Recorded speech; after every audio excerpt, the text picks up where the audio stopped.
you ever wanted to get places faster?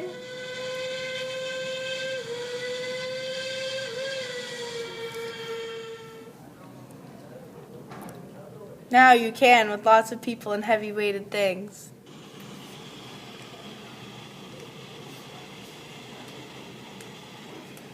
The locomotive was made on February 21st, 1804.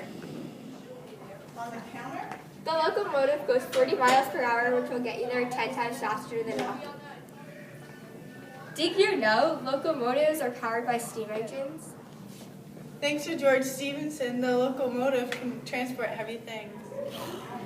Hey Megan. Hey Bells. Did you know there's 3 types of locomotives? I did. Diesel, steam, and electric. Yeah. Yeah. Locomotives are great! Okay. Locomotives are awesome.